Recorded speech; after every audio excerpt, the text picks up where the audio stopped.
God is doing something fresh and new in our country, in our culture. And one of the ways that I suspect that God is doing a new thing right now is because there are more people than ever who are walking away from their churches.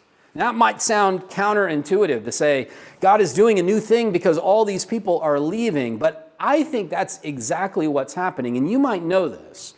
You might know, for example, that in the United States right now, that the fastest growing group of religious demographics in the United States are those people who on their census form, when the census asks them what religious tradition they identify with, they mark the box that says none.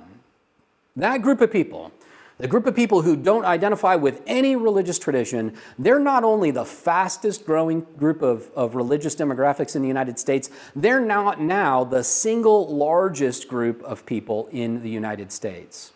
And those people who mark none on their census form, they're not just people who don't believe in God anymore, although some of them are. They're not just people who are atheists or agnostics, although some of them are. Crucially, a massive number of them, a rapidly growing number of them, are people who still love Christ. They long after Jesus, but they no longer identify with their church or their church tradition. I can't tell you how many people like this I hear from on a weekly basis.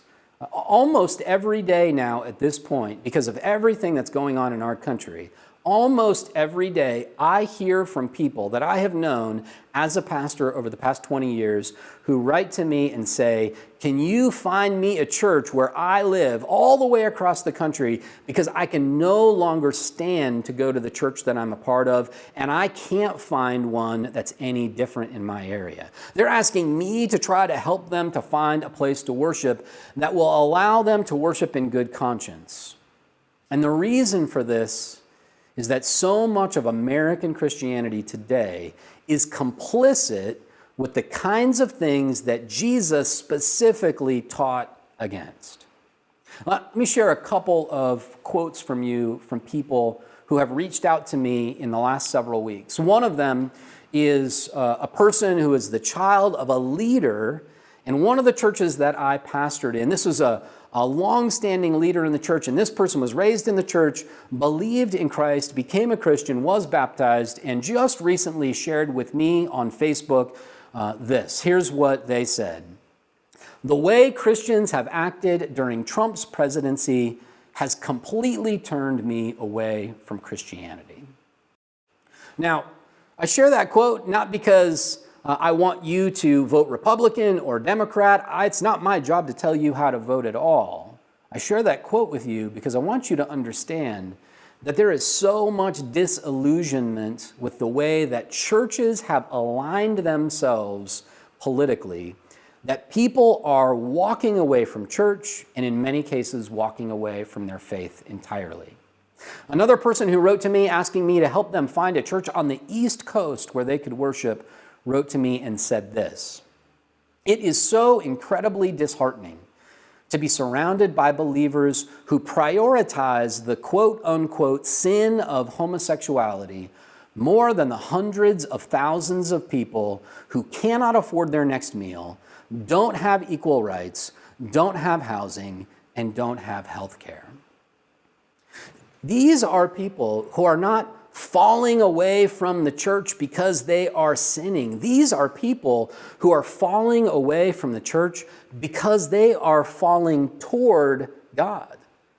They are longing for churches that represent the Jesus that they were taught about in Sunday school, the Jesus who cares about the poor, who cares about the hungry, who cares about the immigrants and the strangers and the marginalized, who cares about people who are brutalized by abuses of power. This is the Jesus that they're longing for.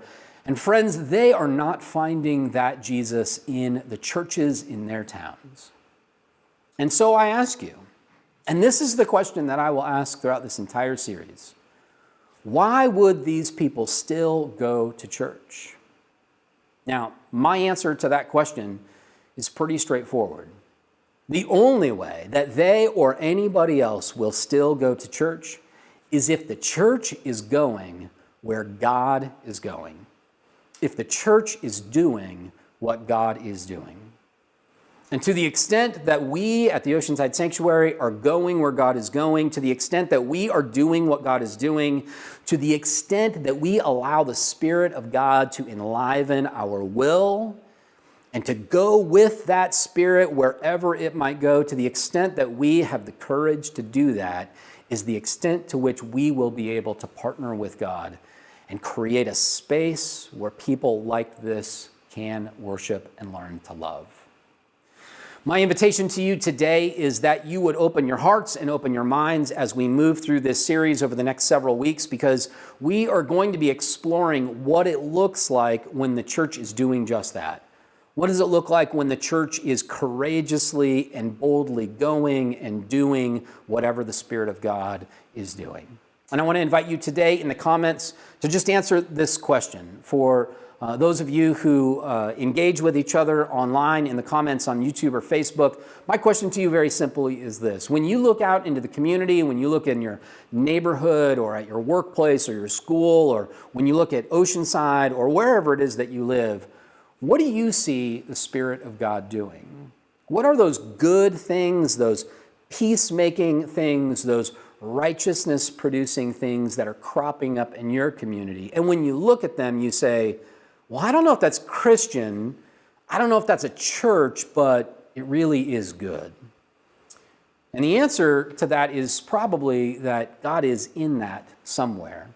And we as a church simply need to recognize it, bless it, and partner with it in whatever we do.